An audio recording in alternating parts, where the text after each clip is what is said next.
ચોમાસું બી આવી ગયું પણ આનું રોડનું પેચ વર્ક કામ કર્યું નથી. અવારનવાર રજૂઆતો કરવા છતાં પણ કોઈનો નિકાલ આવતો નથી. જીયુડીસી ગાંધીનગર દ્વારા ભૂગર્ભ ગટરની લાઈનો નાખવામાં આવી હતી, પરંતુ ત્યારબાદ કેટલાક વિસ્તારોમાં પેચવર્ક કરવામાં નથી આવ્યું, જેના કારણે મુશ્કેલીનો સામનો કરવો પડી રહ્યો છે. આપણી સાથે અહીંના સ્થાનિક લોકો જોડાયેલા છે, એમને પૂછીશું કયા વિસ્તારમાં પેચવર્કની કામગીરી બાકી રાખી છે. જી, અમારે અહીંયાથી રોઝ વેલી અને બાજુમાં રાધિકા સોસાયટી આગળ 3 થી 4 સોસાયટી આવે છે, પણ જ્યારથી આ નાળાનું કામ કરેલું છે ત્યારનું હજી સુધી ચોમાસું બી આવી ગયું પણ આનું રોડનું પેચ વર્ક કામ કર્યું નથી. તેની કારણે રહીશોને આવવા જવામાં બહુ તકલીફ પડે છે અને એના કારણે 1-2 વાર એક્સિડન્ટ બી થયેલા છે.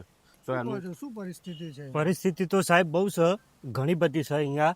કારણ કે લેડીઝ હોય કે બાળકો હોય કે આના સાયકલ લઈને જતો હોય કે બાઇક લઈને જતો હોય લેડીઝો, તો એમાં બધી ખાસી બધી પરેશાની આવે. આપણી સાથે વાહન ચાલકો પણ જોડાયેલા છે, આપણે એમની સાથે વાત કરીશું કે આ જે પેચવર્કની કામગીરી અધૂરી રાખવામાં આવી છે, શું કહો છો, કેવી મુશ્કેલીઓનો સામનો? મુશ્કેલીઓમાં તો એનું કોઈ લિમિટ જ નથી.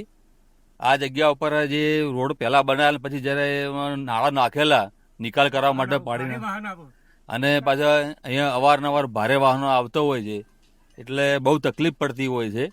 બરોબર, અવારનવાર રજૂઆતો કરવા છતાં પણ કોઈનો નિકાલ આવતો નથી. અમારે તો માન એવી છે કે હવે નગરપાલિકા ચૂંટાયેલા જે સભ્યો નવા થઈને આવેલા બોડી બનેલી છે, તો આ ખરેખર આ અહીંના જે રહીશદારો છે એ લોકોને તકલીફ ના પડે, બરોબર, અને સવલતતા પૂરી પાડે એવી એમની પાસે અમે અપેક્ષાઓ રાખીએ.